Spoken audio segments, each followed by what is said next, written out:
ਅਕਾਲ ਜੀ। ਮੈਂ ਤੁਹਾਡਾ ਆਪਣਾ doctor Ramesh, medical director doctor Ramesh super speciality English centre ਪਾਇਲਟ ਸਿੰਘ। ਅੱਜ ਆਪਾਂ ਗੱਲ ਕਰਾਂਗੇ ਕਰੋਨਾ ਬਾਰੇ, ਜਿਹੜਾ ਸਾਰੇ ਸੰਸਾਰ ਦੇ ਵਿੱਚ ਮਹਾਮਾਰੀ ਰੂਪ ਧਾਰ ਕਰ ਰਿਹਾ ਹੈ। ਇਸ ਮਹਾਮਾਰੀ ਜਿਹੜਾ ਫੈਲ ਰਹੀ ਹੈਗੀ ਹੈ, ਉਹ ਸਾਡੇ ਪੰਜਾਬੀ ਸ਼ਖਸੀਅਤਾਂ ਕਿੰਨਾ ਵੱਡਾ ਯੋਗਦਾਨ ਪਾ ਰਹੀਆਂ ਨੇ, ਜੀ ਸਾਡੇ ਡਾਕਟਰ ਸਾਹਿਬਾਨ, ਸਾਡੇ ਸੰਸਥਾਵਾਂ, ਸਾਡੇ ਪ੍ਰੈਸ ਤੇ ਸਰਕਾਰ। ਅੱਜ ਤੁਹਾਨੂੰ ਮੈਂ ਉਹ ਇੱਕ ਮਹਾਨ ਸ਼ਖਸੀਅਤ ਨਾਲ ਰੂਬਰੂ ਕਰਨ ਜਾ ਰਿਹਾ ਜਿਹਨੇ ਪੰਜਾਬੀਅਤ ਦੀ ਇੰਨੀ ਸੇਵਾ ਕੀਤੀ ਹੈ ਤੇ ਗਾਇਕੀ ਦੇ ਸਿਰਮੌਰ ਗਾਇਕ ਨੇ। ਉਹ ਮੇਰੀ ਮੁਰਾਦ ਹੈਗੀ ਹੈ ਸੁੰਦਰ ਸ਼ਿੰਦਾ ਜੀ। ਤੁਹਾਡਾ ਸਰ ਮੈਂ ਵੈਲਕਮ ਕਰਦਾ। ਥੈਂਕ ਯੂ ਡਾਕਟਰ, ਸ਼ੁਕਰੀਆ ਜੀ। ਮੈਂ ਵੀ ਦੱਸਣਾ ਚਾਹਾਂਗਾ ਸਾਡਾ ਜਿਹੜਾ ਮਿਸ਼ਨ ਪੁੱਲਰ ਜੋ ਲਾਸਟ 28 ਸਾਲਾਂ ਤੋਂ ਚੱਲਦੇ ਆ ਰਹੇ ਆ, ਉਹਦੇ ਵਿੱਚ ਅੱਖਾਂ ਦਾਨ ਦੇ ਨਾਲ ਸਿਹਤ ਸਿੱਖਿਆ ਨੂੰ ਵੀ ਆਪਾਂ ਇੰਪੋਰਟੈਂਸ ਦੇ ਰਹੇ ਤੇ ਆਪਾਂ ਸਿੱਖਿਆ ਦਿੰਦੇ ਹੀ ਲੈਂਦੇ ਆ। ਸੋ ਕਰੋਨਾ ਦੇ ਸਮੇਂ ਦੇ ਵਿੱਚ ਆਪਾਂ ਪਿਛਲੇ ਸਮੇਂ ਵਿੱਚ 8-9 ਵੀਡੀਓਜ਼ ਬਣਾਈ ਹੈਗੇ। ਮੈਂ ਕੋਸ਼ਿਸ਼ ਕੀਤੀ ਆਪਣੇ ਵੱਲੋਂ ਕਿ ਡਾਕਟਰ ਹੋਣ ਦੇ ਨਾਤੇ ਮੇਰੇ ਕੋਲ ਜੋ ਜਾਣਕਾਰੀ ਹੈ ਆਪਣੇ ਸਮਾਜ ਨਾਲ ਸ਼ੇਅਰ ਕਰਾਂ। ਉਸੇ ਲੜੀ ਦੇ ਤਹਿਤ ਆਪਾਂ ਅੱਜ ਸਪੈਸ਼ਲ ਪ੍ਰੋਗਰਾਮ ਆਪਾਂ ਇੱਕ ਭਾਈ ਸਾਹਿਬ ਨੂੰ ਇੱਕ ਮੈਸੇਜ ਲਵਾਂਗੇ ਸਮਾਜ ਵਾਸਤੇ।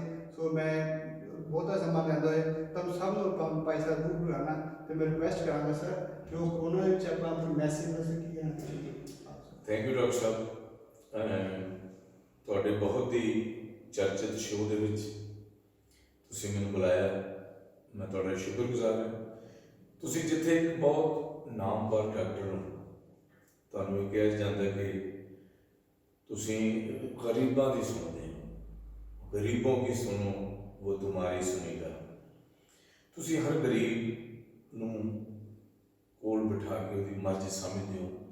ਅੱਖਾਂ ਦੇ ਵਿੱਚ ਤੁਹਾਨੂੰ ਇਹ ਕਿਹਾ ਜਾ ਸਕਦਾ ਕਿ ਤੁਸੀਂ ਸ਼ਹਿਨਸ਼ਾਹ ਆਈ ਸਪੈਸ਼ਲਿਸਟ। ਸੋ ਅੱਜ ਇਸ ਸ਼ੋਅ ਦੇ ਵਿੱਚ ਮੈਨੂੰ ਬੁਲਾਇਆ ਤੁਸੀਂ, ਮੈਂ ਆਪਣੇ ਆਪ ਨੂੰ ਬਹੁਤ ਭਾਗਾਂ ਵਾਲਾ ਸਮਝਦਾ। ਸੋ ਸਾਰੇ ਸਰੋਤਿਆਂ ਦਾ ਸ਼ੁਕਰਗੁਜ਼ਾਰ ਹਾਂ ਜੀ। ਨਾਲ ਮੈਂ ਸਭ ਤੋਂ ਪਹਿਲਾਂ ਐਡ ਕਰਨਾ ਚਾਹਾਂਗਾ ਸਾਡੀ ਅੱਖਾਂ ਦਾਨ ਦੀ ਮੁਹਿੰਮ ਦੇ ਬਾਰੇ ਪਿਛਲੇ ਸਮੇਂ ਚ ਚਲਾਉਂਦੇ ਆ ਰਹੇ ਆਪਾਂ। ਉਹਦੇ ਵਿੱਚ ਸਾਡੇ ਸਟਾਰ ਐਂਬੈਸਡਰ ਤੌਰ ਤੇ ਸੁੰਦਰ ਸ਼ਿੰਦਾ ਸਾਨੂੰ ਹੈਲਪ ਕਰ ਰਹੇ ਨੇ।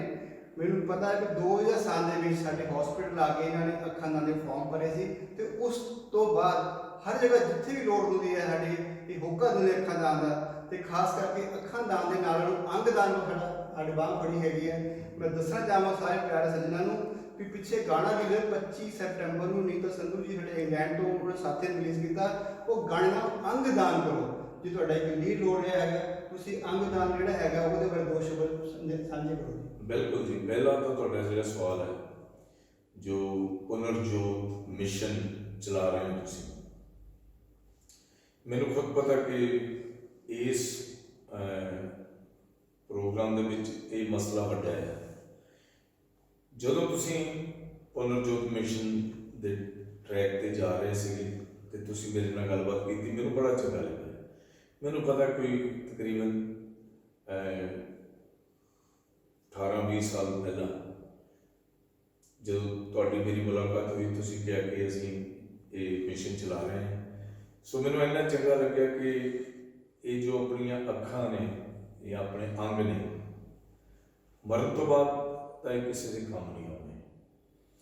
ਸੋ ਉਸ ਵੇਲੇ ਤੁਹਾਡੇ ਤੋਂ ਪ੍ਰਭਾਵਿਤ ਹੋ ਕੇ ਮੈਂ ਖੁਦ ਫਾਰਮ ਭਰਿਆ ਔਰ ਅੱਖਾਂ ਦਾਨ ਕਰਨ ਦਾ ਪ੍ਰੋਮਿਸ ਲੈਟਰ ਦਿੱਤਾ। ਸੋ ਉਸ ਤੋਂ ਬਾਅਦ ਤੁਸੀਂ ਉਹਨੂੰ ਲਗਾਤਾਰ ਇੰਨਾ ਦੁਨੀਆ ਦੇ ਵਿੱਚ ਪ੍ਰਚਲਿਤ ਕਰ ਦਿੱਤਾ ਕਿ ਹਰ ਕਿਸੇ ਨੂੰ ਇਸ ਗੱਲ ਬਾਰੇ ਜਦੋਂ ਪਤਾ ਲੱਗਿਆ ਕਿ ਅੱਖਾਂ ਦਾਨ ਕਰਨੀਆਂ ਚੰਗੀਆਂ ਹਨ, ਕਿਉਂਕਿ ਸਰੀਰ ਮਰ ਜਾਂਦਾ ਹੈ, ਸੰਸਕਾਰ ਹੋ ਗਿਆ, ਉਸ ਤੋਂ ਪਹਿਲਾਂ ਜੇ ਅੱਖਾਂ ਦਾਨ ਹੋ ਜਾਣ, ਪਤਾ ਨਹੀਂ ਕਿਸ ਗਰੀਬ ਨੇ ਉਹਨਾਂ ਅੱਖਾਂ ਦੇ ਨਾਲ ਆਪਣੀ ਆਉਣ ਵਾਲੀ ਜ਼ਿੰਦਗੀ ਦੇ ਵਿੱਚ ਸਭ ਕੁਝ ਦੇਖਣਾ, ਇਹ ਸੰਸਾਰ ਦੇਖਣਾ। ਜਦੋਂ ਕਿ ਅੰਧੇਰੇ ਦੇ ਵਿੱਚ ਜਦੋਂ ਉਹਦੇ ਅੰਨਾਪਣ ਸੀ, ਉਹਨੂੰ ਕੁਛ ਨਹੀਂ ਸੀ ਦਿਖਦਾ। ਇਸ ਮਿਸ਼ਨ ਦੇ ਨਾਲ ਅੰਨਿਆਂ ਨੂੰ ਵੀ ਜ਼ਿੰਦਗੀ ਮਿਲੀ, ਉਹਨਾਂ ਨੂੰ ਅੱਖਾਂ ਮਿਲੀਆਂ, ਲੋਕ ਅੱਖਾਂ ਦਾਨ ਕਰਨ ਲੱਗੇ। ਸਪੈਸ਼ਲ ਤੁਹਾਡੇ ਮੈਸੇਜ ਦਿਓ। ਸੋ ਅੰਗ ਦਾਨ ਕਰੋ। ਇਹ ਗੀਤ ਵੀ ਤੁਸੀਂ ਮੇਰੇ ਕੋਲ ਵਰਲਡ ਦੇ ਜਿਹੜੇ ਨਾਮੀ ਸਿੰਗਰ ਹੈ ਉਹ ਤੁਹਾਡੀ ਇਸ ਗੱਲ ਤੇ ਪ੍ਰਭਾਵਿਤ ਹੋਏ ਨੇ। ਅਨੀਤਾ ਜੀ ਨੇ ਤਾਂ ਜੋ ਕੰਮ ਕਰਾਇਆ ਗਿਆ, ਇੱਥੇ ਦੇ ਆਰਟਿਸਟਾਂ ਨੇ ਤੁਹਾਨੂੰ ਸਾਹਮਣੇ ਰੱਖ ਕੇ ਕੰਮ ਕੀਤਾ। ਮੈਂ ਸਪੈਸ਼ਲੀ ਕਿ ਡਾਕਟਰ ਰਮੇਸ਼ ਚੰਗਾ ਕੰਮ ਕਰਦੇ ਨੇ। ਸੋ ਅੰਗ ਦਾਨ ਵੀ ਅੱਖਾਂ ਦਾਨ ਦੇ ਬਰਾਬਰ ਹੀ ਆ ਜਾਂਦਾ। ਸਰੀਰ ਦੇ ਹੋਰ ਵੀ ਅੰਗ ਜੇ ਦਾਨ ਕੀਤੇ ਜਾਣ ਉਹ ਵੀ ਕੰਮ ਆ ਸਕਦੇ ਨੇ। ਤੇ ਮੈਂ ਇੰਨਾ ਹੀ ਕਹੂੰਗਾ ਕਿ ਇਹ ਦੋਨੋਂ ਮਿਸ਼ਨ ਤੁਹਾਡੇ ਇੰਨੇ ਕਾਮਯਾਬ ਚੱਲ ਰਹੇ ਨੇ।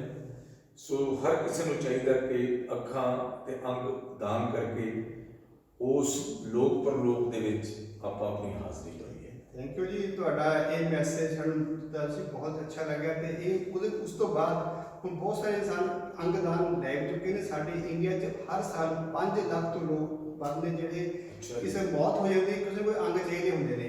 ਸੋ ਇੱਕ ਨਵੀਂ ਚੀਜ਼ ਲੈ ਕੇ ਆਏਗਾ ਇਹ ਪ੍ਰੋਗਰਾਮ। ਤੇ ਮੈਂ ਦੱਸਣਾ ਚਾਹਾਂਗਾ ਜਿੱਥੇ ਇਹ ਮਿਸ਼ਨ ਦੇ ਨਾਲ ਨਾਲ ਹੁਣ ਜੇ ਕਰੋਨਾ ਦੀ ਗੱਲ ਕਰਾਂਗੇ ਆਪਾਂ, ਕਰੋਨਾ 'ਚ ਹੁਣ ਲੋਕਡਾਊਨ ਹੋ ਚੁੱਕਿਆ ਹੋਇਆ, ਲੋਕ ਘਰਾਂ ਵਿੱਚ ਨੇ ਤੇ ਇੱਥੇ ਕੋਈ ਐਸੇ ਆਰਥਿਕ ਪੱਖੋਂ ਕਮਜ਼ੋਰ ਪੱਖੋਂ ਆਪਣਾ ਲੰਗਰ ਦੀ ਆਪਣੇ ਖਾਣੇ ਦੀ ਪ੍ਰਬੰਧ ਬਹੁਤ ਮੁਸ਼ਕਲ ਹੋਈ ਪਈ ਹੈ। ਪਿੱਛੇ ਮੈਨੂੰ ਸੋਸ਼ਲ ਮੀਡੀਆ ਪਤਾ ਚੱਲਿਆ ਵੀ ਆਪ ਜੀ ਨੇ ਆਪਣੇ ਸਾਥੀਆਂ ਨੂੰ ਲੋੜਵੰਦ ਸੱਜਣ ਸੇਵਾ ਲੰਗਰ ਸੇਵਾ ਵੀ ਕੀਤੀ ਹੈ। ਤੇ ਮੈਂ ਨਾਲ ਦਰਸ਼ਕਾਂ ਨੂੰ ਇਹ ਵੀ ਦੱਸਣਾ ਚਾਹਾਂਗਾ ਤੁਹਾਡੇ ਵੱਲੋਂ ਇੱਕ ਲੰਗਰ ਦੇ ਸਪੈਸ਼ਲ ਸ਼ਬਦ ਪਿਛਲੇ ਸੀਗਾ, ਤੁਸੀਂ ਉਹਦੇ ਬਾਰੇ ਵੀ ਬਸ ਸਾਡਾ ਚਾਨਣਾ ਪਾਓ ਜੀ। ਪਹਿਲੀ ਗੱਲ ਤਾਂ ਇਹ ਹੈ ਕਿ ਜੋ ਅੱਜ ਕੱਲ੍ਹ ਜਿਸ ਦੌਰ 'ਚੋਂ ਆਪਾਂ ਲੰਘ ਰਹੇ ਹਾਂ, ਇਹ ਜੋ ਕੋਰੋਨਾ ਵਾਇਰਸ ਹੈ, ਵਾਇਰਸਿਸ ਬਹੁਤ ਤਰ੍ਹਾਂ ਦੇ ਹੋਏ ਨੇ, ਪਰ ਇਸ ਵਾਇਰਸ ਨੇ ਤਾਂ ਸਾਰੀ ਦੁਨੀਆ ਹਿਲਾ ਕੇ ਰੱਖਦੀ। ਸੋ ਜਿੱਧਰ ਦੇਖ ਰਹੇ ਹਾਂ ਮੌਤਾਂ ਦਾ ਤਾਂਡਵ ਨਾਚ ਨਜ਼ਰ ਆ ਰਿਹਾ ਹੈ, ਔਰ ਜੋ ਪੇਸ਼ੈਂਟ ਨੇ ਕੋਰੋਨਾ ਦੇ ਵੱਧ ਰਹੇ ਨੇ। ਸੋ ਅਮਰੀਕਾ ਦੇ ਵਿੱਚ ਦੇਖ ਲਓ, ਇੰਗਲੈਂਡ 'ਚ ਦੇਖ ਲਓ, ਟੋਟਲੀ ਯੂਰਪ, ਇਟਲੀ ਤਾਂ ਖਾਸ ਕਰਕੇ ਸਪੇਨ। ਸੋ ਉਹਦੇ ਨਾਲ ਲੱਗਦੇ ਸਾਨੂੰ ਤਾਂ ਦੁੱਖ ਇਸ ਗੱਲ ਦਾ ਕਿ ਸਾਡੇ ਘਰ ਤੱਕ ਵੀ ਇਹ ਕਰੋਨੇ ਦੀ ਅੱਗ ਪਹੁੰਚ ਗਈ ਹਿੰਦੁਸਤਾਨ ਦੀ। ਹਿੰਦੁਸਤਾਨ ਦੇ ਵਿੱਚ ਤਾਂ ਇਸ ਗੱਲ ਦਾ ਪਤਾ ਹੀ ਨਹੀਂ ਸੀ ਅੱਜ ਤੋਂ 1.5-2 ਮਹੀਨੇ ਪਹਿਲਾਂ ਵੀ ਕਰੋਨਾ ਹੈ ਕੀ ਚੀਜ਼ ਹੈ। ਥੋੜੀ ਉੜਦੀ ਗੱਲ ਸੁਣਦੇ ਸੀ, ਲੇਕਿਨ ਜਦੋਂ ਉਹਨੇ ਗ੍ਰਿਫਟ ਕੀਤਾ ਆਗੇ, ਸੋ ਪਤਾ ਲੱਗਿਆ ਵੀ ਇਹ ਬਿਮਾਰੀ ਵੀ ਦੇਖੋ ਕੈਸੀ ਹੈ। ਛੂਆ-ਛੂਤ ਦੀ ਵੀ ਬਿਮਾਰੀ ਨਹੀਂ ਆਪਾਂ ਇਹਨੂੰ ਕਹਿ ਸਕਦੇ। ਸੋ ਇਹ ਜੇ ਆਪਣੇ ਦੇ ਵਿੱਚ ਡਿਸਟੈਂਸ ਨਾ ਹੋਵੇ ਖੜਨ ਦਾ, ਬੈਠਣ ਦਾ, ਉੱਠਣ ਦਾ, ਤੇ ਫਿਰ ਤਾਂ ਇਹ ਹੋਰ ਵੀ ਵਧੂਗੀ। ਸੋ ਇਸ ਚੀਜ਼ ਨੂੰ ਵੀ ਸਾਹਮਣੇ ਰੱਖਦੇ ਹੋਏ ਸਾਡੇ ਬਹੁਤ ਹੀ ਹਰਮਨ ਪਿਆਰੇ ਪ੍ਰਾਈਮ ਮਿਨਿਸਟਰ ਜਨਾਬ ਨਰਿੰਦਰ ਭਾਈ ਮੋਦੀ ਸਾਹਿਬ, ਉਹਨਾਂ ਨੇ ਬਹੁਤ ਟਾਈਮ ਸਰੀ ਲਾਕਡਾਊਨ ਕਰਤਾ, ਕਰਫਿਊ ਕਰਤਾ। ਕਿਉਂਕਿ ਕਰਫਿਊ ਦਾ ਮਤਲਬ ਇਹ ਨਹੀਂ ਹੈ ਕਿ ਤੁਹਾਨੂੰ ਉਹਨਾਂ ਨੇ ਅੰਦਰ ਕਰਤਾ, ਆਪਣੇ ਇੱਕ ਤਰ੍ਹਾਂ ਵੀ ਤੁਹਾਨੂੰ ਘਰ ਬਿਠਾਤਾ। ਇਹ ਬਿਮਾਰੀ ਦਾ ਜਿਹੜਾ ਪਹਿਲਾ ਸਟੈਪ ਹੈ ਕਿ ਨਾ ਬਾਹਰ ਨਿਕਲੋ, ਨਾ ਕਿਸੇ ਨੂੰ ਬਿਮਾਰੀ ਵੱਲ ਨੂੰ ਲੈ ਕੇ ਜਾਓ, ਨਾ ਆਪ ਜਾਓ। ਕਿਉਂ ਜੀ? ਠੀਕ ਹੈ ਜੀ। ਸੋ ਜਿਹੜਾ ਸੋਸ਼ਲ ਡਿਸਟੈਂਸ ਹੈ ਇਹ ਵੀ ਤੁਹਾਨੂੰ ਰੱਖਣਾ ਪੈਣਾ, ਨਹੀਂ ਤਾਂ ਪਬਲਿਕ ਪਲੇਸਿਸ ਦੇ ਉੱਤੇ ਅੱਗੇ ਲੰਬੀਆਂ ਲਾਈਨਾਂ ਲੱਗ ਜਾਂਦੀਆਂ ਸੀ। ਸੋ ਹੁਣ ਜੇ ਇਹ ਨਾ ਤਾਂ ਕਿਸੇ ਨੂੰ ਆਪਾਂ ਟੱਚ ਕਰਾਂਗੇ, ਨਾ ਉਹਦੇ ਮੂੰਹ ਦੀ ਜੋ ਵੀ ਵਾਸ਼ਨਾ ਉਹ ਸਾਡੇ ਤੇ ਪਹੁੰਚੂਗੀ। ਸੋ ਇਸ ਚੀਜ਼ ਨੂੰ ਪ੍ਰਾਈਮ ਮਿਨਿਸਟਰ ਸਾਹਿਬ ਨੇ, ਸੋ ਉਹਨਾਂ ਨੇ ਐਸਾ ਕੰਮ ਕੀਤਾ, ਸਟੇਰਨ ਕੀਤਾ ਇਸ ਨੂੰ। ਸੋ ਦੁਨੀਆ ਇਸ ਦੇ ਮਗਰ ਲੱਗ ਗਈ ਹੈ, ਲੱਗਣਾ ਹੀ ਪੈਣਾ, ਕਿਉਂਕਿ ਇਹਦਾ ਕੋਈ ਮੈਡੀਸਨ ਤਾਂ ਹੈ ਨਹੀਂ। ਤੁਸੀਂ ਤਾਂ ਡਾਕਟਰ ਹੋ, ਇਹਦੀ ਮੈਡੀਸਨ ਇਹੀ ਹੈ ਵੀ ਆਪਣੇ ਘਰ ਦੇ ਵਿੱਚ ਬੈਠੋ, ਆਪ ਬਚੋ, ਦੂਸਰਿਆਂ ਨੂੰ ਬਚਾਓ। ਤੇ ਸੈਕਿੰਡ ਮਾਸਕ, ਅਸੀਂ ਵੀ ਮਾਸਕ ਪਹਿਨਦੇ ਹਾਂ, ਸਿਰਫ ਇਸ ਵੇਲੇ ਟਾਕ ਹੋ ਰਹੀ ਹੈ ਉਹਦੇ ਲਈ ਗੁਸਤਾਖੀ ਚਾਹੁੰਦੇ ਹਾਂ। ਸੋ ਮਾਸਕ ਬਹੁਤ ਜ਼ਿਆਦਾ ਜ਼ਰੂਰੀ ਹੈ। ਇੱਕ ਜਿੱਥੇ ਪਬਲਿਕ ਪਲੇਸ 'ਤੇ ਕਿਤੇ ਆਮ ਟੱਚ ਹੁੰਦਾ ਹੈ, ਜਿੱਦਾਂ ਆਪਾਂ ਕੋਈ ਸਟੈਪ ਲੈ ਰਹੇ, ਪੌੜੀਆਂ ਚੱਲ ਰਹੇ ਹਾਂ, ਗਰੇਲੇ ਲੱਗੀ ਆਪਾਂ ਜੇ ਉਹਨੂੰ ਹੱਥ ਲਾਵਾਂਗੇ, ਇਹ ਕੋਈ ਪਤਾ ਨਹੀਂ ਉਹਦੇ ਵਿੱਚ ਵੀ ਇਹ ਰਾਖਸ਼ ਰੂਪੀ ਬਿਮਾਰੀ ਉਹਦੇ ਵਿੱਚ ਵੀ ਹੈ। ਪਤਾ ਨਹੀਂ ਉਸ ਤੋਂ ਪਹਿਲਾਂ ਕੋਈ ਐਸਾ ਰੱਬ ਦਾ ਜੀ ਹੱਥ ਲਾ ਗਿਆ, ਉਹ ਅੱਗੇ ਉਹਨੂੰ ਲਾ ਗਿਆ, ਉਹਨੂੰ ਲਾ ਗਿਆ, ਇਹ ਟਰੈਵਲ ਕਰਦੀ ਹੈ। ਸੋ ਇਹ ਵੀ ਚੀਜ਼ ਤੋਂ ਵਿਚਾਰ ਕਰਨਾ ਚਾਹੀਦਾ ਹੈ। ਸੋ ਜਿੱਥੇ ਕੋਈ ਆਮ ਟੱਚ ਪਲੇਸ ਹੈ, ਟੱਚ ਸਪੌਟ ਹੈ, ਬਿਲਕੁਲ ਨਾ ਟੱਚ ਕਰੋ। ਸੋ ਦੂਸਰਾ ਕੀ ਗੱਲ ਹੈ ਕਿ ਜਿੱਥੇ ਤੱਕ ਹੋ ਸਕਦਾ ਹੈ ਕਿ ਤੁਸੀਂ ਆਪਣੇ ਘਰ ਦੇ ਵਿੱਚ ਵੀ, ਫੈਮਿਲੀ ਵਿੱਚ ਵੀ ਘੱਟੋ ਘੱਟ 3-4 ਫੁੱਟ ਦਾ ਫਾਸਲਾ ਰੱਖ ਕੇ ਬੈਠੋ, ਗੱਲਬਾਤ ਕਰੋ, ਕਿਉਂਕਿ ਉਹ ਵੀ ਪਤਾ ਨਹੀਂ ਕਿੱਥੋਂ ਆਏ ਹੈ, ਕਿਹੜਾ ਹੁੰਦਾ। ਘਰ ਦੇ ਵਿੱਚ ਥੋੜੇ ਦਿਨਾਂ ਵਾਸਤੇ ਨਾ ਕਿਤੇ ਜਾਓ ਤੇ ਨਾ ਕਿਤੇ ਕਿਸੇ ਨੂੰ ਬੁਲਾਓ, ਉਹਨਾਂ ਨੂੰ ਕਹੋ ਵੀ ਤੁਸੀਂ ਆਪਣੇ ਘਰ ਰਾਜੀ, ਅਸੀਂ ਆਪਣੇ ਘਰ, ਇਹ ਨਾਮ ਰਾਤ ਬਿਮਾਰੀ ਜਾਂਦੀ ਰਹੇ, ਫਿਰ ਚੰਗੀ ਤਰ੍ਹਾਂ ਮਿਲਾਂਗੇ। ਸੋ ਦੂਸਰਾ, ਸ਼ੇਕ ਹੈਂਡ, ਹੈਲੋ ਜੀ ਕੀ ਹਾਲ ਹੈ, ਅਵੋਇਡ ਕਰੋ। ਸੋ ਜੋ ਸਾਡੀ ਗੁਰੂ ਮਹਾਰਾਜ ਦੀ ਬਖਸ਼ੀ ਹੋਈ ਫਤਿਹ ਹੈ, ਵਾਹਿਗੁਰੂ ਜੀ ਕਾ ਖਾਲਸਾ ਵਾਹਿਗੁਰੂ ਜੀ ਕੀ ਫਤਿਹ, ਜਾਂ ਸਤਿ ਸ੍ਰੀ ਅਕਾਲ ਜਾਂ ਜੈ ਹਿੰਦ, ਇਹ ਇਹੋ ਜਿਹੀਆਂ ਗੱਲਾਂ ਕਰਕੇ ਆਪਾਂ ਇੱਕ ਦੂਜੇ ਤੋਂ ਦੂਰ ਰਹਿ ਕੇ ਆਪਾਂ ਬਚ ਸਕਦੇ ਹਾਂ। ਤੇ ਬਾਕੀ ਮੈਂ ਇਹ ਕਹੂੰਗਾ ਕਿ ਇਹਦੇ ਤੋਂ ਡਰਨਾ ਨਹੀਂ ਚਾਹੀਦਾ, ਦੁਸ਼ਮਣ ਤੇ ਬਿਮਾਰੀ ਤੋਂ ਬਿਲਕੁਲ ਨਹੀਂ ਡਰਨਾ ਚਾਹੀਦਾ, ਠੀਕ ਹੈ। ਕਿ ਉਹ ਜੋ ਰੱਬ ਨੂੰ ਮਨਜ਼ੂਰ ਤੇ ਉਹੀ ਹੋਣਾ ਹੈ। ਇਹ ਮੇਰੀ ਆਪਦੀ ਕਲਮ ਹੈ, ਜੋ ਰੱਬ ਨੂੰ ਮਨਜ਼ੂਰ ਤੇ ਉਹੀ ਹੋਣਾ ਹੈ। ਕਿਉਂ ਸੋਚਾਂ ਵਿੱਚ ਡੁੱਬੇ ਹਾਂ, ਕਾਹਦਾ ਰੋਣਾ ਹੈ। ਜੋ ਸ਼ੈ ਆਕੇ ਸੱਜਣਾ ਕਹਿਣਾ ਮੇਰੀ ਏ, ਇਹ ਸਾਹਾਂ ਦੀ ਪੂੰਜੀ ਵੀ ਨਾ ਤੇਰੀ ਏ। ਹੋ ਗਈ ਚਾਦਰ ਮੈਲੀ ਕਾਹਦਾ ਧੋਣਾ ਹੈ, ਉਮਰ ਬਦ ਗਈ ਹੈ, ਹੋ ਗਈ ਚਾਦਰ ਮੈਲੀ ਕਾਹਦਾ ਧੋਣਾ ਹੈ, ਕਿਉਂ ਸੋਚਾਂ ਵਿੱਚ ਡੁੱਬਿਆ ਕਾਹਦਾ ਰੋਣਾ ਹੈ। ਸੋ ਇਹ ਜਿਹੜੀ ਇੱਕ ਹੋਰ ਖਾਸ ਗੱਲ ਹੈ, ਜਿਹੜੇ 50 ਸਾਲ ਤੋਂ ਉੱਪਰ ਹੈ, 55 ਸਾਲ ਤੋਂ, ਉਹਨਾਂ ਨੂੰ ਤਾਂ ਸਪੈਸ਼ਲ ਬਚਣਾ ਚਾਹੀਦਾ, ਜਾਂ ਕਿਸੇ ਬਿਮਾਰੀ ਤੋਂ ਉਹ ਪੀੜਿਤ ਨੇ, ਸ਼ੂਗਰ ਤੋਂ, ਕੋਈ ਹਾਰਟ ਅਟੈਕ ਤੋਂ, ਕੋਈ BP ਤੋਂ, ਉਹਨਾਂ ਨੂੰ ਬਿਲਕੁਲ ਬਚਣਾ ਚਾਹੀਦਾ, ਕਿਉਂਕਿ ਉਹਨਾਂ ਵੱਲੋਂ ਜ਼ਿਆਦਾ ਵੱਧਦੀ ਹੈ। ਸੋ ਕੁੱਲ ਮਿਲਾ ਕੇ ਮੈਂ ਇਹ ਕਹੂੰਗਾ ਜੇ ਇਹਨਾਂ ਗੱਲਾਂ ਦਾ ਧਿਆਨ ਰੱਖਿਆ ਜਾਵੇ, ਤੇ ਜਿਵੇਂ ਮੈਂ ਦੱਸਿਆ ਕਿ ਤੁਸੀਂ ਕਦੇ ਦੁਸ਼ਮਣ ਤੋਂ ਨਾ ਘਬਰਾਓ, ਬਿਮਾਰੀ ਤੋਂ ਨਾ ਘਬਰਾਓ, ਕਿਉਂਕਿ ਮਾਰਨ ਵਾਲੇ ਨਾਲੋਂ ਬਚਾਉਣ ਵਾਲਾ ਜ਼ਿਆਦਾ ਹੈ। ਬਿਲਕੁਲ ਠੀਕ ਹੈ। ਸੋ ਆਪਣੇ ਪ੍ਰਸ਼ਾਸਨ ਬਹੁਤ ਹਰ ਤਰ੍ਹਾਂ ਹੈਲਪ ਕਰ ਰਿਹਾ ਹੈ।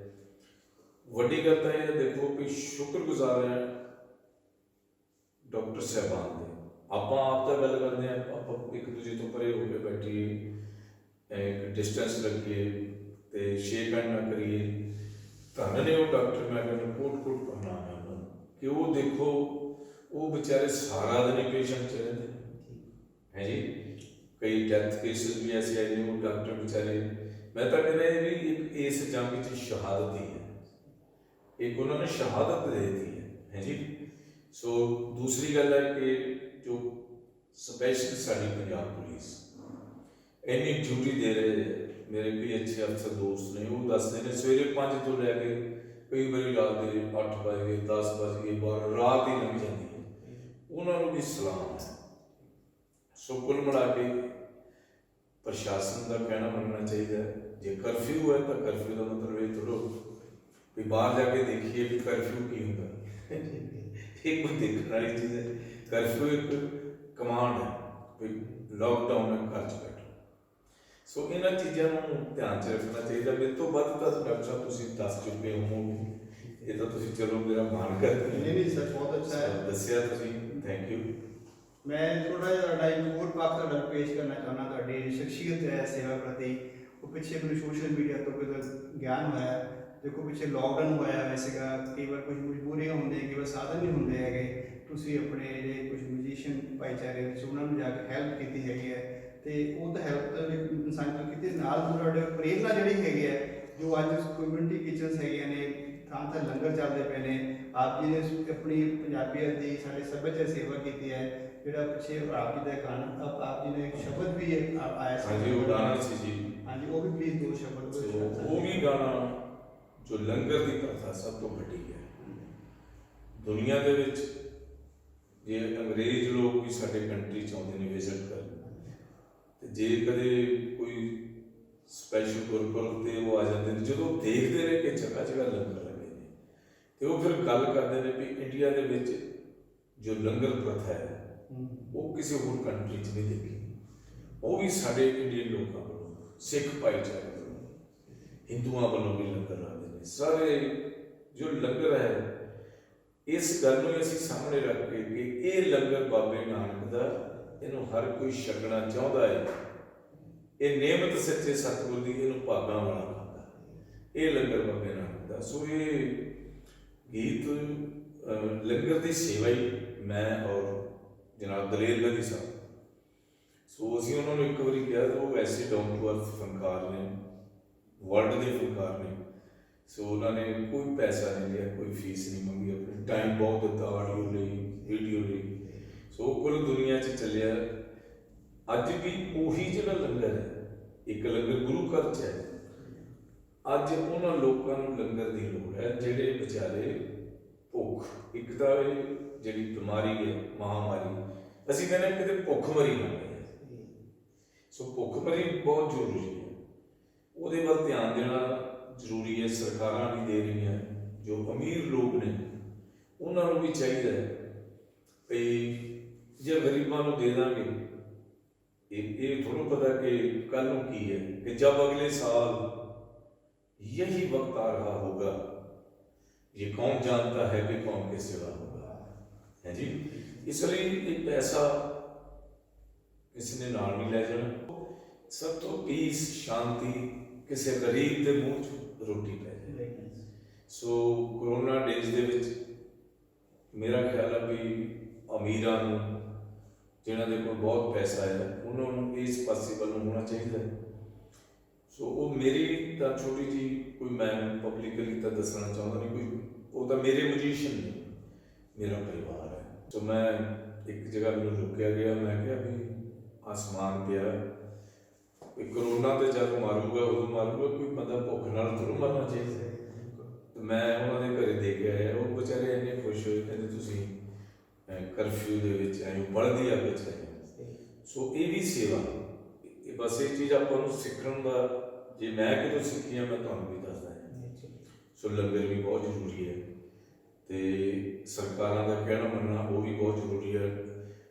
जो डॉक्टर लोग है उन्होंने सलाम करो, रब तो बाद जो डॉक्टर है वो सैकंड रब है। रब ने तो जिंदगी देनी है, रब ने देनी है कि जब तक साह है उन्हें कहना तेरे है, जदों आखिरी साह है उन्हें कहना होना। तो डॉक्टर ने आखिरी साह तक उन्हें बचाना, डॉक्टर ने आखिरी साह तक उन्हें बचाना भी मैं तेरे नाल है। सो इसलिए बहुत जिन्ने भी साढ़े लुधियाने के अच्छे नामी डॉक्टर ने, मैं उन्होंने डॉक्टर नहीं बल्कि देवता समझदा, मैं रिस्पैक्ट करना। तुहाडे कोले भी आईदा, वेले वेले जगा लईदा।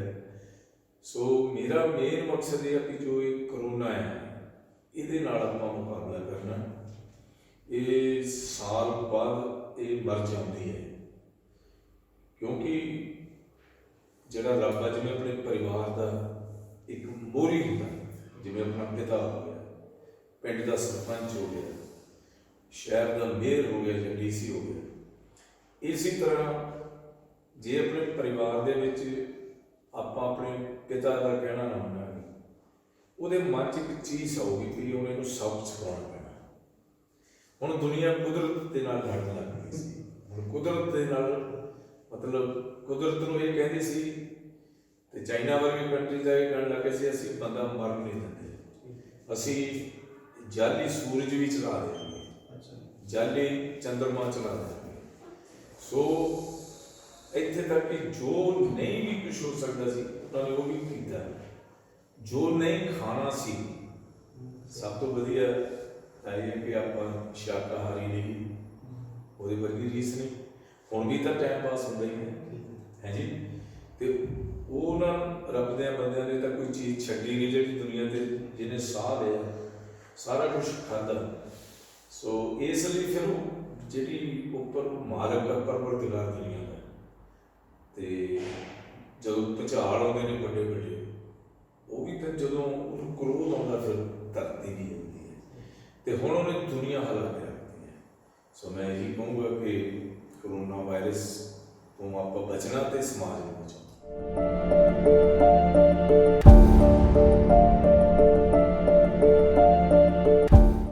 हाँ जी भाई साहब, जिवें आपां गल कर रहे सी मिशन पुनर्जोत दे विच तुसीं इन्नी सेवा निभाते आ रहे साडे स्टार एंबेसडर हो, मैं चाहांगा साडे शुभचिंतक जिहड़े साडे तुहानूं प्यार करदे ने, ਤੁਸੀਂ ਆਪਣੀ ਜੋ ਤੁਹਾਡੀ ਕ੍ਰੀਏਟੀਵਿਟੀ ਹੈਗੀ ਹੈ, ਕਲਾ ਹੈਗੀ ਹੈ, ਉਹਦੇ ਰਾਹੀਂ ਤੁਸੀਂ ਛੋਟਾ ਜਿਹਾ ਮੈਸੇਜ ਮਨੁੱਖਤਾ ਵਾਸਤੇ ਦਿਓ। ਪੁਨਰਜੋਤ ਮਿਸ਼ਨ ਇੱਕ ਕਿਤੇ ਛੋਟਾ ਮਿਸ਼ਨ ਨਹੀਂ ਹੈ, ਜਿਸ ਨੂੰ ਤੁਸੀਂ ਬਹੁਤ ਸਤਿਕਾਰ ਨਾਲ ਚਲਾ ਰਹੇ ਹੋ ਔਰ ਲੋਕ ਸਤਿਕਾਰ ਦੇ ਨਾਲ ਇਹਦੇ ਨਾਲ ਜੁੜ ਰਹੇ ਹੋ। ਸੋ ਵੱਡੀ ਗੱਲ ਹੈ ਕਿ ਇਹਦੇ ਨਾਲ ਜੁੜਨਾ ਹੀ ਪੁਨਰਜੋਤ ਮਿਸ਼ਨ ਦੀ ਕਾਮਯਾਬੀ ਦਾ ਸੰਕੇਤ ਹੈ। ਸੋ इस मसले जिते अंगदान या अखा दान ਸਰੀਰਕ ਜ਼ਰੂਰੀ ਅੰਗ ਦਾਨ ਕਰਨੇ, ਕਿਸੇ ਦੀ ਜ਼ਿੰਦਗੀ ਫੇਰ ਤੋਂ ਪੁਨਰ ਕਰਨੀ, ਪੁਨਰ ਜਨਮ ਵੀ ਉਹੀ ਹੁੰਦਾ ਕਿ ਮਰਨ ਤੋਂ ਬਾਅਦ ਫਿਰ ਇੱਕ ਜਨਮ ਹੁੰਦਾ। ਇਹ ਸੇਮ ਉਹੀ ਗੱਲ ਹੈ, ਅੱਖਾਂ ਦਾਨ ਕਰਨਾ, ਅੰਗ ਦਾਨ ਕਰਨਾ। ਸੋ ਇਹਦੇ ਵਾਸਤੇ ਜੋ ਤੁਸੀਂ ਇਹ ਵੱਡਾ ਕੰਮ ਕੀਤਾ, ਮੈਂ ਇੰਗਲੈਂਡ ਵੀ ਗਿਆ, ਉੱਥੇ ਦੇ ਸਿੰਗਰ ਮੈਨੂੰ ਇਸ ਗੱਲੋਂ ਸਾਰੇ ਖੁਸ਼ੀ ਨਾਲ ਮਿਲੇ ਕਿ ਮੈਡਮ ਨਵੀਤਾ ਜੀ ਔਰ ਤੁਸੀਂ ਸਪੈਸ਼ਲ ਡਾਕਟਰ ਰਮੇਸ਼ ਜੀ ਵੀ ਇਹਨਾਂ ਨੇ ਇੱਕ ਗਾਣਾ ਆਡੀਓ ਕਰਕੇ ਫਿਰ ਉਹਦਾ ਵੀਡੀਓ ਕੀਤਾ। ਵੀਡੀਓ ਵੀ ਬਹੁਤ ਉੱਚ ਪੱਧਰੀ ਵੀਡੀਓ ਹੋਇਆ ਤੇ 20-25 ਕਲਾਕਾਰ ਸੀਗੇ ਉਹਦੇ ਵਿੱਚ ਕੰਮ ਕਰਨ ਵਾਲੇ, ਜਿਸ 'ਚ ਮੈਂ ਵੀ ਸੀ। ਸੋ ਉਹਨਾਂ ਸਾਰੇ ਕਲਾਕਾਰਾਂ ਦਾ ਵੱਡੀ ਮਾਣਮੱਤੇ ਵਾਲੀ ਗੱਲ ਇਹ ਹੈ ਕਿ ਉਹਨਾਂ ਕਲਾਕਾਰਾਂ ਦਾ ਮਾਣ ਪਾਰਲੀਮੈਂਟ ਆਫ UK ਉਹਦੇ ਵੱਲੋਂ ਉਹਨਾਂ ਕਲਾਕਾਰਾਂ ਦੀ ਹੌਸਲਾ ਅਫਜ਼ਾਈ ਕੀਤੀ ਗਈ ਹੈ। ਸੋ ਜਦੋਂ ਕਿਸੇ ਫਨਕਾਰ ਦੀ ਹੌਸਲਾ ਅਫਜ਼ਾਈ ਹੁੰਦੀ ਹੈ, ਉਹ ਆਵਾਮ ਦੀ ਹੁੰਦੀ ਹੈ, ਪਬਲਿਕ ਦੀ ਹੁੰਦੀ ਹੈ। ਸੋ ਉਸ ਨੂੰ ਦੇਖਾ ਦੇਖੀ ਫਿਰ ਹੋਰ ਵੀ ਲੋਕ ਜੁੜਦੇ ਹੈ ਵੀ ਇਹਨਾਂ ਨੇ ਅੰਗ ਦਾਨ ਕਰੋ ਗੀਤ ਗਾਇਆ ਜਾਂ ਅੱਖਾਂ ਦਾਨ ਕਰੋ। ਸੋ ਲੋਕ ਹੋਰ ਜੁੜਦੇ ਹੈ। ਸੋ ਮੈਂ ਇਸ ਗੱਲ ਦਾ ਉਹਨਾਂ ਨੇ ਇਹ ਜੋ ਵੀ ਮੈਨੂੰ ਭੇਜਿਆ, ਇਹ ਟਰੋਫੀ ਭੇਜੀ ਹੈ ਜਾਂ ਰਿਸਪੈਕਟ ਦੇ ਵਿੱਚ ਲੈਟਰ ਭੇਜਿਆ, ਉੱਥੇ ਦੇ ਮੈਂਬਰ ਪਾਰਲੀਮੈਂਟ ਕਰਮਨ ਟ੍ਰੇਸੀ ਸਾਹਿਬ ਮੇਰੇ ਮਿੱਤਰ ਨੇ, ਸੋ ਉਹ ਤੁਸੀਂ ਮੈਨੂੰ ਦਿੱਤਾ। ਸੋ ਅੱਜ ਦੀ ਔਖੀ ਘੜੀ ਦੇ ਵਿੱਚ ਆਪਾਂ ਲੰਘ ਰਹੇ ਹੈਗੇ, ਸੋ ਇਸ ਔਖੀ ਘੜੀ ਦੇ ਵਿੱਚ ਤੁਸੀਂ ਸਮਾਜ ਵਾਸਤੇ ਹੋਰ ਕੋਈ ਸਮਾਜ ਸੇਵਾ ਬਾਰੇ ਕੀ ਕਰ ਰਹੇ ਹੋ? ਅੱਜ ਕੱਲ੍ਹ ਜਿਹੜਾ ਸਮਾਂ ਐਸਾ ਹੈ, ਹਰ ਕੋਈ ਬੰਦਾ ਫੋਨਾਂ 'ਤੇ ਲੱਗਿਆ ਹੋਇਆ ਹੈ, ਹਰ ਕੋਈ ਗੱਲ ਪੁੱਛਦਾ ਤੁਹਾਡਾ ਸਮਾਂ ਕਿਵੇਂ ਲੱਗਦਾ। ਸੋ ਇਹ ਸਮਾਂ ਤਾਂ ਜਿਵ ਹੁਕਮ ਤੇ ਵੈ ਤਿਵਕਾਰ, ਉਹਦਾ ਹੁਕਮ ਹੈ, ਉਹਦੇ ਹੁਕਮ ਨਾਲ ਆਪਾਂ ਇੱਦਾਂ ਚੱਲ ਰਹੇ ਹਾਂ। ਸੋ ਦੂਸਰੀ ਜੋ ਲੰਗਰ ਪ੍ਰਥਾ ਸੇਵਾ ਹੈ, ਪੇਸ਼ੈਂਟ ਦੀ ਸੇਵਾ ਕਰਨੀ ਜਿਵੇਂ ਡਾਕਟਰ ਲੋਕ ਕਰਦੇ ਨੇ, ਇਹ ਵੀ ਸੇਵਾ ਗੁਰਬਾਣੀ ਆਪਾਂ ਨੂੰ ਮਾਰਗ ਦਰਸਾਉਂਦੀ ਹੈ ਕਿ ਸਤਿਗੁਰ ਕੀ ਸੇਵਾ ਸਫਲ ਹੈ ਜੇ ਕੋ ਕਰੇ ਚਿੱਤ ਲਾਏ। ਚਿੱਤ ਨਾਲ ਸੇਵਾ ਦਿਲੋਂ ਕਰਨੀ ਚਾਹੀਦੀ ਹੈ ਤੇ ਰੱਬ ਖੁਸ਼ ਹੋ ਜਾਂਦਾ ਹੈ। ਤੇ ਦੂਸਰਾ ਕਿ ਗੁਰੂ ਦੀ ਗੋਲਕ ਦਾ ਵੀ ਉਨਾ ਹੀ ਸਤਿਕਾਰ ਕਰੋ, ਗਰੀਬ ਦਾ ਜੇ ਢਿੱਡ ਭਰੋਗੇ ਉਹ ਵੀ ਮਾਲਕ ਖੁਸ਼ ਹੁੰਦਾ ਹੈ ਜੀ। ਸੋ ਦੁੱਖ ਸੁੱਖ ਆਉਂਦੇ ਰਹਿੰਦੇ ਨੇ, ਇਹਨਾਂ ਦੁੱਖਾਂ ਦਾ ਕੀ ਸੱਜਣਾ, ਦੁੱਖ ਤੇ ਆਉਂਦੇ ਰਹਿੰਦੇ ਨੇ। ਮੇਰੇ ਬੇਟੇ ਮਨਿੰਦਰ ਨੇ ਗਾਇਆ, ਉਹ ਵੀ ਅੱਜ ਕੱਲ੍ਹ ਕਾਫੀ ਚਰਚਾ 'ਚ ਹੈ ਕਿ ਇਹਨਾਂ ਦੁੱਖਾਂ ਦਾ ਕੀ ਕਰਨਾ, ਇਹਨਾਂ ਦੁੱਖਾਂ ਨੂੰ ਕੀ ਕਰਨਾ, ਦੁੱਖ ਤੇ ਆਉਂਦੇ ਰਹਿੰਦੇ ਨੇ ਵੀ ਹੌਸਲਾ ਕਰੋ।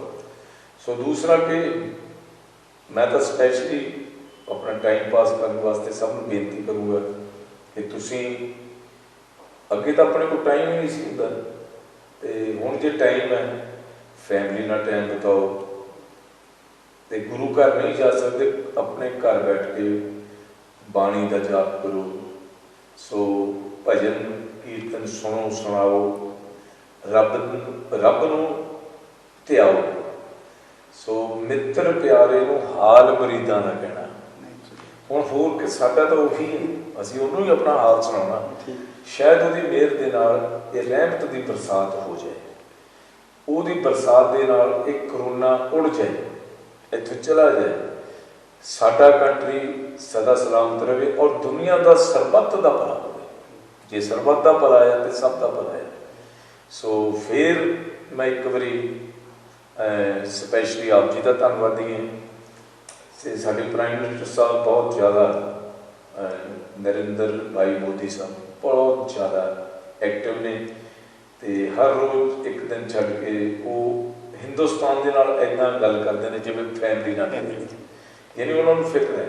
ਸੋ ਸਾਡਾ ਸੋਹਣਾ ਸ਼ਹਿਰ ਲੁਧਿਆਣਾ ਸਦਾ ਸਲਾਮਤ ਰਹੇ। ਸੋ ਇੱਥੇ ਦੇ ਦੋਨੇ ਅਫਸਰ ਔਰ ਮੇਅਰ ਸਾਹਿਬ, DC ਸਾਹਿਬ ਤੇ CP ਸਾਹਿਬ ਬਹੁਤ ਮਿਹਨਤ ਕਰ ਰਹੇ ਨੇ। ਸੋ ਉਹਨਾਂ ਦਾ ਵੀ ਸ਼ੁਕਰਗੁਜ਼ਾਰ ਹਾਂ। ਇੱਥੇ ਦੇ ਡਾਕਟਰ ਸਾਹਿਬਾਨ ਔਰ ਨਰਸਿਸ ਔਰ ਸਪੈਸ਼ਲ ਜੋ ਪੁਲਿਸ ਵਾਲੇ ਵਿਚਾਰੇ ਦਿਨ ਰਾਤ ਇੱਕ ਕੀਤਾ ਗਿਆ, ਸੈਲੂਟ ਜਾਂਦਾ ਮੇਰੇ ਵੱਲੋਂ, ਸਮੂਹ ਕਲਾਕਾਰਾਂ ਵੱਲੋਂ। ਸੋ ਮੈਂ ਸਭ ਦਾ ਬਹੁਤ ਧੰਨਵਾਦੀ ਹਾਂ। ਸੋ ਡਾਕਟਰ ਸਾਹਿਬ ਨੇ ਮੌਕਾ ਫੇਰ ਦਿੱਤਾ ਤੇ ਦਿੰਦੇ ਰਹਿਣਗੇ। ਸ਼ੁਕਰੀਆ। ਸਾਨੂੰ ਸਰ ਬਹੁਤ ਤੁਸੀਂ ਸਾਡੇ ਮਿਸ਼ਨ ਪੁੱਜੋ, ਸਾਡੇ ਸਟਾਰ ਐਂਬੈਸਡਰ ਹੋ। ਸਾਨੂੰ ਇਸ ਔਖੀ ਘੜੀ ਸਾਨੂੰ ਆ ਕੇ ਸਾਨੂੰ ਹੌਸਲਾ ਦਿੱਤਾ, ਸਾਨੂੰ ਥਾਪੀ ਦਿੱਤੀ ਹੈਗੀ ਹੈ। ਮੈਂ ਸ਼ੁਕਰਗੁਜ਼ਾਰ ਹਾਂ ਸਾਡੇ ਇਸ ਮਿਸ਼ਨ ਨਾਲ ਜੁੜੇ ਹੋਏ ਸਾਡੇ ਡਾਕਟਰ ਭਾਈਚਾਰਾ, ਸਾਡੇ ਮੈਡੀਕਲ ਸਟਾਫ, ਸਾਡੇ NGO ਜਿਹੜੇ ਕੁਝ ਸਾਡੇ ਅਸ਼ੋਕ ਮਹਿਰਾ ਜਿਹੜੇ ਇੰਟਰਨੈਸ਼ਨਲ ਕੋਆਰਡੀਨੇਟਰ ਨੇ, ਸੁਭਾਸ਼ ਮਲਿਕ ਜੀ, ਤੇ ਬਹੁਤ ਸਾਰੀ ਸੰਸਥਾਵਾਂ, ਸਮੁੱਚੇ ਪੰਜਾਬ ਸੰਸਥਾਵਾਂ ਜਿਹੜੇ ਹੈਲਪ ਕਰ ਰਹੀਆਂ ਨੇ, ਸਾਡਾ ਮੀਡੀਆ, ਸਾਡਾ ਸਰਕਾਰ, ਚਾਰੇ ਰਲ ਕੇ ਬਹੁਤ ਅੱਛੇ ਢੰਗ ਨਾਲ ਆਪਾਂ ਇਸ ਲੜਾਈ ਲੜ ਰਹੇ ਹੈਗੇ ਹਾਂ। ਸੋ ਮੈਂ ਆਪਣੇ ਸਭ ਸੱਜਣਾਂ ਨੂੰ ਤੁਹਾਨੂੰ ਦੱਸਣਾ ਚਾਹਾਂਗਾ, ਸਮਅਪ ਕਰਨਾ ਚਾਹਾਂਗਾ, ਕਰੋਨਾ ਦੀ ਲੜਾਈ ਹੈਗੀ ਹੈ। ਸਭ ਤੋਂ ਪਹਿਲਾਂ ਹੋਮ ਸਟੇ, ਦੂਜੇ ਨੰਬਰ 'ਤੇ ਬਾਰ-ਬਾਰ ਹੱਥਾਂ ਨੂੰ ਸੋਪ ਐਂਡ ਵਾਟਰ ਨਾਲ ਵਾਸ਼ ਕਰਨਾ, ਤੀਜਾ ਜਿਹੜਾ ਹੈਗਾ ਸੋਸ਼ਲ ਡਿਸਟੈਂਸਿੰਗ, ਤੇ ਹੁਣ ਚੌਥਾ ਨਵਾਂ ਐਡ ਕਰ ਰਹੇ ਆਪਾਂ ਸੈਲਫ ਮੋਨੀਟਰਿੰਗ। ਵੀ ਜੇ ਕੋਈ ਵੀ ਕਰੋਨਾ ਦੇ ਸੰਭਾਵਿਤ ਆਪਾਂ ਨੂੰ ਲੱਛਣ ਨਜ਼ਰ ਆਉਂਦੇ ਨੇ ਤਾਂ ਆਪਾਂ ਖੁਦ ਉਹਦਾ ਅਹਿਸਾਸ ਕਰੀਏ ਪਹਿਲਾਂ ਹੀ। ਜੇ ਲੱਗਦਾ ਹੈ ਫੀਵਰ ਬਹੁਤ ਜ਼ਿਆਦਾ ਹੋ ਰਿਹਾ, ਖਾਂਸੀ ਹੈਗੀ ਹੈ, ਹੱਡ ਪੈਰ ਦੁਖਦੇ ਨੇ, ਕੋਈ ਸੰਭਾਵਿਤ ਪ੍ਰੋਬਲਮ ਲੱਗਦੀ ਹੈ, ਤਾਂ ਆਪਾਂ ਪਹਿਲਾਂ ਘਰ ਵਿੱਚ ਹੀ ਆਈਸੋਲੇਟ ਹੋ ਜਾਈਏ। ਘਰ 'ਚ ਆਈਸੋਲੇਟ ਹੋ ਕੇ ਆਪਣਾ ਧਿਆਨ ਰੱਖੀਏ, ਆਪਣੇ ਡਾਕਟਰ ਸਾਹਿਬਾਨ ਨਾਲ ਗੱਲ ਕਰਕੇ ਜੇ ਸਾਨੂੰ ਥੋੜ੍ਹਾ ਲੱਗਦਾ ਹੈ ਤੇ ਜ਼ਿਲ੍ਹੇ ਪ੍ਰਸ਼ਾਸਨ ਵੱਲੋਂ ਜਿੱਥੇ ਸਾਡੇ ਕਰੋਨਾ ਦੇ ਰਿਗਾਰਡਿੰਗ ਸਾਡੇ ਸੈਂਟਰ ਬਣਾਏ ਗਏ ਨੇ ਉਹਨਾਂ ਸੰਪਰਕ ਕਰਕੇ ਆਪਾਂ ਸ਼ੁਰੂਆਤੀ ਦੌਰ ਦੇ ਵਿੱਚ ਹੀ ਕਰੋਨਾ ਨੂੰ ਪਕੜ ਲਈਏ ਆਪਾਂ। ਸੋ ਇਸ ਵੇਲੇ ਆਪਾਂ ਪੰਜਾਬੀਆਂ ਨੇ ਬਹੁਤ ਵੱਡੀ ਜੰਗਾਂ ਜਿੱਤੀਆਂ ਨੇ, ਇਹ ਤਾਂ ਗੱਲ ਹੀ ਕੁਛ ਨਹੀਂ ਹੈਗੀ ਹੈ, ਕੋਈ ਪੈਨਿਕ ਹੋਣ ਦੀ ਲੋੜ ਨਹੀਂ ਹੈਗੀ। ਤੇ ਮੈਂ ਸਮੁੱਚੇ ਸਮਾਜ ਨੂੰ ਇਹ ਬੇਨਤੀ ਕਰਦਾ, ਸਾਡਾ ਸਾਰਾ ਭਾਈਚਾਰਾ ਸਾਰਾ ਇਕੱਠਾ ਇੱਕਜੁੱਟ ਹੈਗੇ ਆਪਾਂ ਇਹ 'ਚੋਂ ਜਿੱਤ ਹਾਸਲ ਕਰਨੀ ਹੈਗੀ ਹੈ। ਆਓ ਆਪਾਂ ਜਿੱਥੇ ਆਪਾਂ ਧੰਨਵਾਦ ਕਰਦੇ ਹਾਂ ਤੁਹਾਡਾ, ਤੇ ਸਮੁੱਚੇ ਸਮਾਜ ਦਾ ਵੀ ਧੰਨਵਾਦ ਕਰਦਾ ਤੇ ਸਾਨੂੰ ਹੈਲਪ ਕਰ ਰਹੇ ਨੇ। ਤੇ ਆਉਣ ਵਾਲਾ ਟਾਈਮ ਸਾਡਾ ਜਿਹੜਾ ਇਹ ਛੋਟੀ ਜਿਹੀ ਐਫਰਟ ਸੀਗੀ ਆਪ ਜੀ ਨਾਲ ਮੁਲਾਕਾਤ ਸੀ, ਆਪਾਂ ਇੱਕ ਛੋਟੀ ਵੀਡੀਓ ਤੁਹਾਡੇ ਸਾਨੂੰ ਕੀਤੀ ਹੈਗੀ ਹੈ। ਮੈਂ ਸਭ ਨੂੰ ਬੇਨਤੀ ਕਰਾਂਗਾ ਵੀ ਤੁਸੀਂ ਸਾਡੀ ਇਸ ਵਿਚਾਰ ਜਿਹੜੇ ਭਾਈ ਸਾਹਿਬ ਦੇ ਅੱਛੇ ਵਿਚਾਰ ਹੈਗੇ ਸਮੁੱਚੇ ਲੋਕਾਈ ਤੱਕ ਪਹੁੰਚਾਓ, ਤਾਂ ਸਾਡੇ ਸੁਣ ਕੇ ਉਹ ਵੀ ਮੋਟੀਵੇਟ ਹੋਣ, ਉਹ ਵੀ ਬਹਾਦਰ ਬਣਨੇ ਚਾਹੀਦੇ। ਆਪਾਂ ਜੰਗ ਜ਼ਰੂਰ ਜਿੱਤਣੀ ਹੈਗੀ ਹੈ ਤੇ ਆਉਣ ਵਾਲੇ ਟਾਈਮ ਦੇ ਵਿੱਚ ਇਹ ਮੈਸੇਜ ਪਹੁੰਚਾ ਕੇ ਆਪਾਂ ਇਸ ਸਮੁੱਚੇ ਸੰਸਾਰ 'ਚ ਇੱਕ ਮੈਸੇਜ ਦੇਣਾ ਵੀ ਇਹ ਮਾਲਿਕ ਇਹ ਸਾਨੂੰ ਇਸ ਮਹਾਮਾਰੀ ਤੋਂ ਸਾਨੂੰ ਬਚਾਓ ਤੇ ਕੁੱਲ ਕਾਇਨਾਤ ਦਾ ਆਪਾਂ ਸਾਡੀ ਰੱਖਿਆ ਹੋਣੀ ਚਾਹੀਦੀ ਹੈ। Thank you very much.